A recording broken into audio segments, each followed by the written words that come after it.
Okay, Assalamualaikum warahmatullahi wabarakatuh. Hello everyone, welcome back to the history class with me, Kang Lisan or Kang Lee, and I would like to wish all of you a very warm welcome.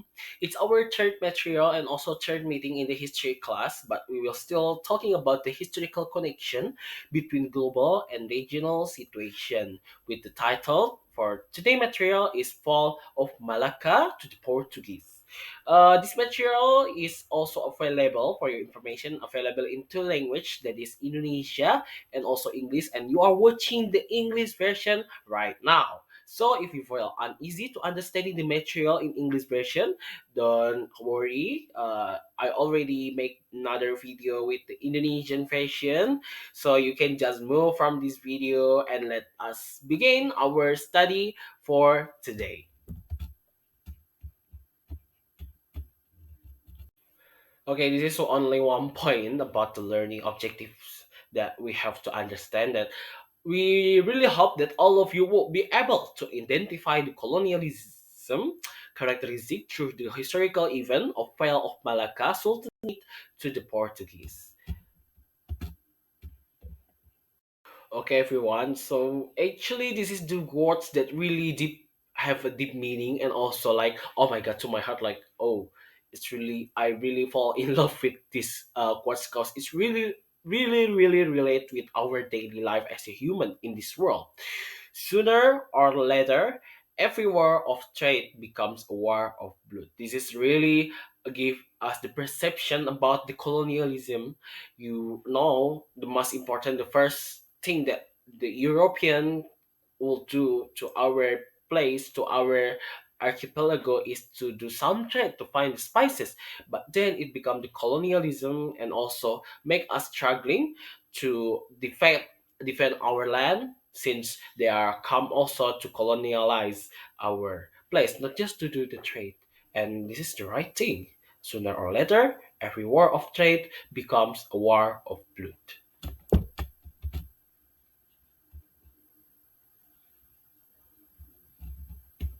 Okay, Malacca, the historical city, or in Malay, it called as Malacca Bandaraya Bersejarah. Oh my God!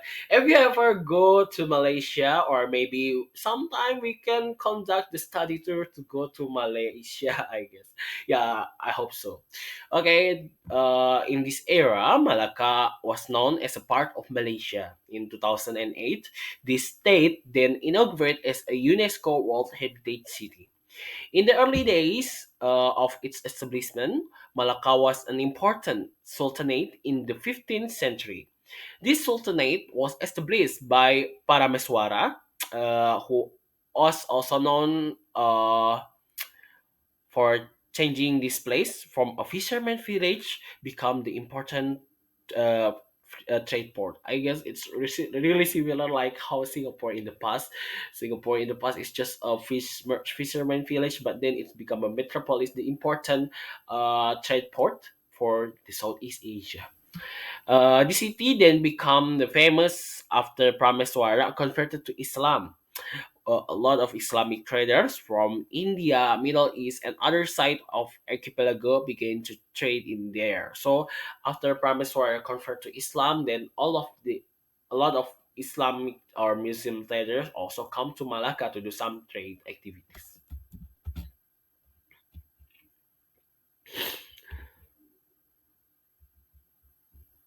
Okay, early war in Malacca. Oh my god. We just know about Malacca, but then we have to understand also the early war in Malacca. Sultan Mahmud Shah learned from Muslim traders that the Portuguese in Malacca was very dangerous. After that, he decided to upgun the four ships, which made the Portuguese decide to start a war. Albuquerque, oh my god, it's really difficult to pronounce his name. Then attacked Malacca in 1511 and brought 17 until 18 ships with uh, 1,000 troops. And then war between Malacca and also Portuguese then conduct between July till the early of August in the same years. So you know lah yeah, after that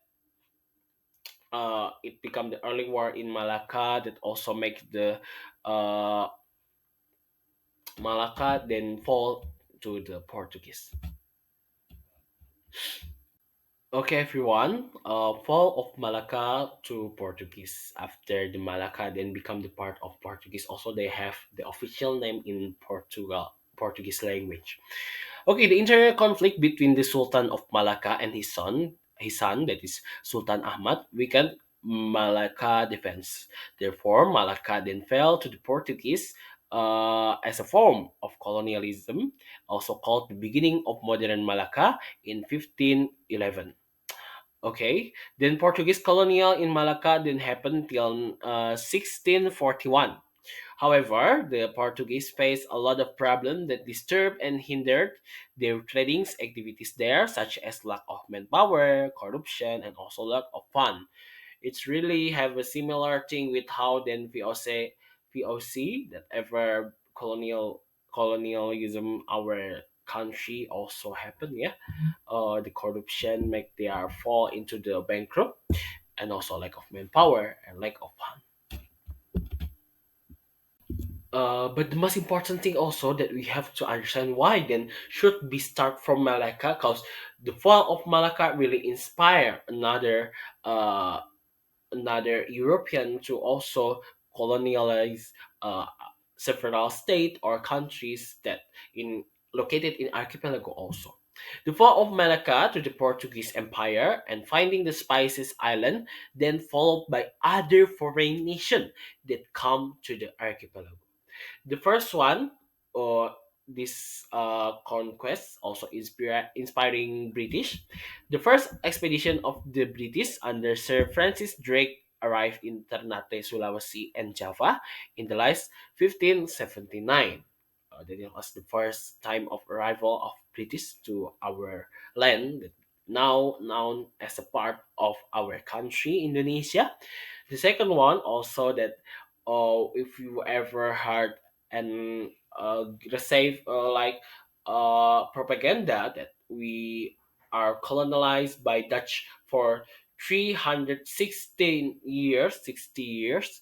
Okay, the first time of Dutch arrived in here was under the Cornelis de Hoodman. He is arrived with his team in Banten in the last of 1596. Okay, after the arrival of foreign nation to our archipelago, I will not tell a lot about the British because the British also not have a lot of time to colonize us. But the most important thing, the Dutch that already colonized us, just like Sukarno propaganda, he told that around 360 years we are colonized by Dutch. But the most important thing we have to underline again, the Dutch, very early time Dutch arrived to our archipelago is not for colonize. They are just to find the spicy root, the spicy islands, and to do some trade. That's why the first one that they when they are come to our archipelago is not to make the government, but they are making the trading company that called as VOC. Before VOC was formed, there were several trade companies from the Dutch that began their own expedition to do the trade. But then, because the costs were too expensive, Heeren 17, or it means in Dutch language, seven council, the way to call 17 total directors of VOC, unite to form VOC in 16, which then they saved the patent right, or in Indonesia also it called as hak oktroy, and adapted to our law also from the Dutch kingdom. What is the hak oktroy of patent right?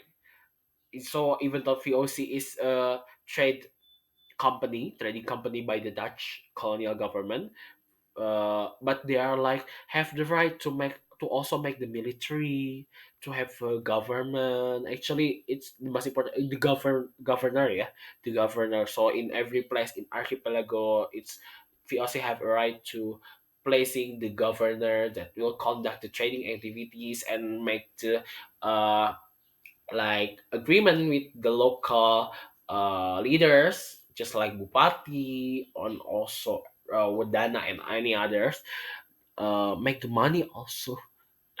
I don't really understand actually why the kingdom of Dutch give this right.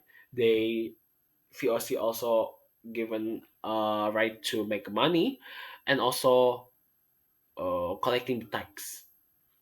It's really like already VOC already established the country actually. Okay, everyone. Actually, I don't want to give you a lot of homework, but for this material, as your presence to our class also, please give your perception, give your view, give your opinion about what lessons could we take from all this incident. You can just write it in the Google Classroom in the commentary with the same material, and it's up to you. You can deliver anything also is possible, but the most important thing, make sure that is opinion about your uh, feels with all of this incident, especially from the fall of Malacca till inspiring the inspirational consequence that make another foreign nation from Europe also decide to start the colonialize several places in our archipelago. Okay, everyone, we already reached to the closing material. I would like to say a thank you very much. Terima kasih banyak for your attention for this class, and I hope all of you will be able to understand all of the material. But don't hesitate, don't worry if you are still have a lot of question. Please send your question to me through the my contact person in this slide that you can see. Also, you is it possible to you to send me the electronic mail through the email address that I've already write it in this slide? If you are meet me directly, no matter where you are, like we are meet each other in the market or when we are jogging in Lapang Merdeka, don't hesitate to ask me or just like say a greeting like "Hi, Palisanay Kangli." It's okay. I would like to say thank you very much for your attention, and I really apologize for my limited English ability, but I tried to improve and also give this material in English, so all of you also will be able to try to listening in English. Related to the material in our history class. Terima kasih, hatur nuhun, syekh, syekh, sukron, bahul kubuk. Wassalamualaikum warahmatullahi wabarakatuh.